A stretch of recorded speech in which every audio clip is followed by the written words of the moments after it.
So this question came from a practice final at UC Berkeley. I tried giving it to two of my students this past week, and they got totally stumped. One student took AP Calculus AB. She got A+ in the class. She got a 5 on the exam. She was not able to do this. She had no idea how to start. Another student, he was very confident in his calculus skills, took Calculus 1 at a community college, got an A, he said. Totally stumped by this question as well. So, why did two seemingly proficient students get totally stumped by this question? I'll go over that at the end. Let me solve this first, and then I'll explain why I think this is hard for the average students. Okay, so this guy says, determine the area of the largest rectangle inscribed in the circle of radius r. Okay, so this is a word problem. So a lot of students, average students, don't like word problems. It intimidates them. That's number one, okay? Number two, there's no numbers given in this problem even. So when there's no numbers, for some reason that intimidates a lot of students as well. All right? Fun fact, I had a physics professor who on all his exams did not give numbers out. It was all variables. You had to solve everything symbolically in his exams, which made grading actually easier for him. So might be a smart move for if you're a teacher and you're watching this for some reason. But anyway, so this must be testing some calculus topic. I'm trying to explain how to think as a student. This is testing one of the topics that you learned. What was one of the topics? Optimization. How do we know that this is an optimization problem? We're trying to find the area of the largest rectangle. We're maximizing area, okay? And then if you were able to connect that dot first, that's good. Now, how do we set this problem up? There's no numbers given, so this is what throws some people off. As a recommendation for most word problems, try to sketch out what's happening first. So let's draw a circle.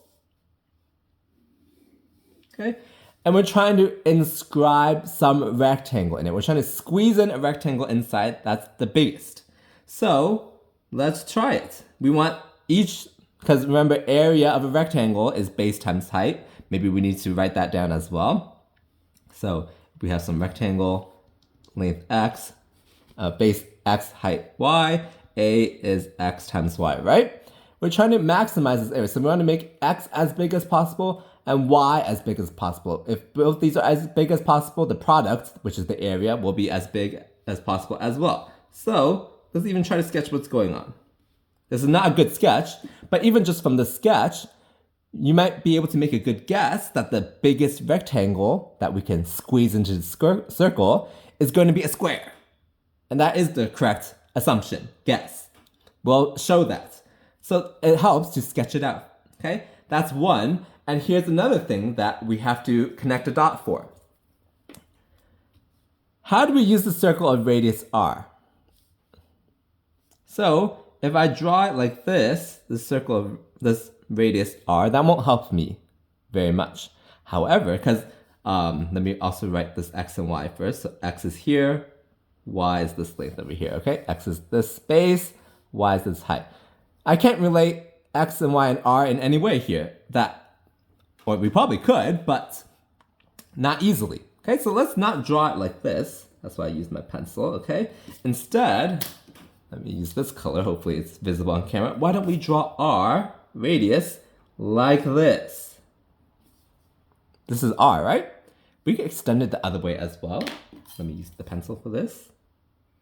All right? This is also r. Is it a coincidence that the diagonal of this rectangle is the diameter of the circle? That's going to help us out here. We can even mark that this is a right angle to help us out. Okay, this is big. Okay, so now that we realize that, let's go back here. How do we solve those optimization problems? The ones with numbers that we were always given. Well, when we have an equation of two variables, in Calculus 1, you don't know how to differentiate a equation of two variables. In Calculus 3, you'll learn how to do it because y is you'll learn how to do it. I'll just say that, okay, without going into the details. So So we got to change this function a, which is function of x and y, in terms of just one of the two variables. So how can we write y in terms of x, let's say? Or you can do x in terms of y also, but let's change y to be in terms of x. We have to use this piece of information over here, the Pythagorean theorem. We know that x squared plus y squared is parentheses 2r squared, which we could write as 4r squared, right? So now we can solve for y.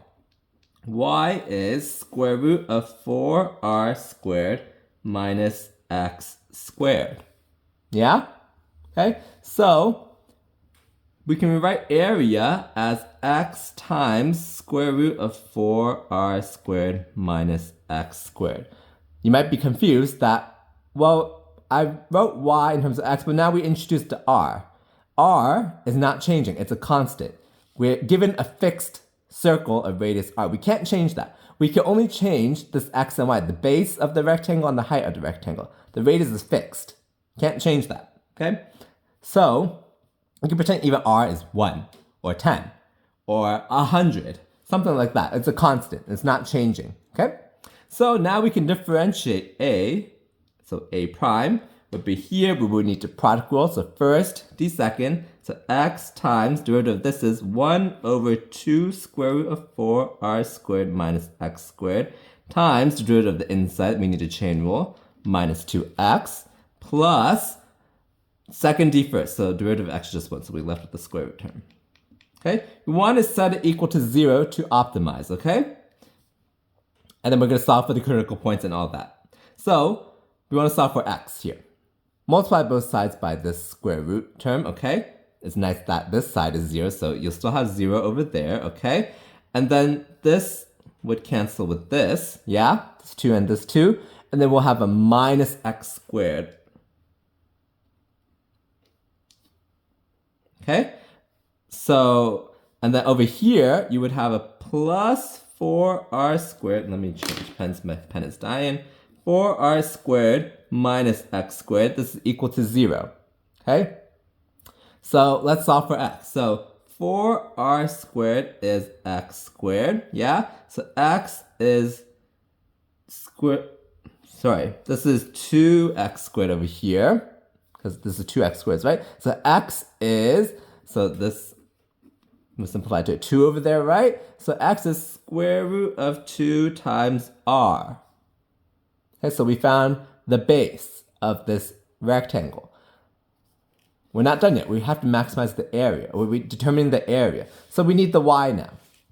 Well, technically, we could just plug it into here directly, but let me show you what happens when we find y. Let's plug it into here, okay? So y is equal to, well, x is, so square root of 4r squared minus, we want to square this guy, so that is 2r squared, right? So this would be, that is square root of 2r squared, which is square root of 2 times r. Look, they're the same. Remember our intuition in the beginning? That this rectangle should be a square? And it makes sense, because if you're trying to squeeze in a rectangle as big as possible, these sides probably have to be equal, because you're limited by the circle, okay? So we found our dimensions. So our area, the maximum area, is just the product of these two, which is just 2r squared. That is our answer. Okay, so look, it was not too hard, right? But again, why does this question stump the average student? At least in my opinion, again, I've said this throughout in the video already. There's no numbers given, so that's number one. That's what intimidates some students. They don't know how to set anything up, even though because there's no numbers. Number two, this is a word problem, application type of problem. Average type of students aren't good at that. They just follow procedures well. But when you apply a procedure type of thing to a new situation or to an application, they're not as good there. And if it's totally new application, even though it's just still optimization, then they might not know how to do that as well because they've never seen it, okay?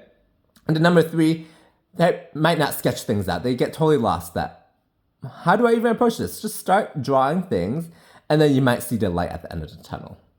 Okay, hopefully this was helpful. If you were curious how to solve this, And if you're a teacher and you're trying to help your students, those, in my opinion, are the few things of why this problem typically troubles a lot of students. And this is honestly probably the type of questions that help teachers set the curve in their class. Who gets the A's, who can get this final answer would probably get an A. If they were able to,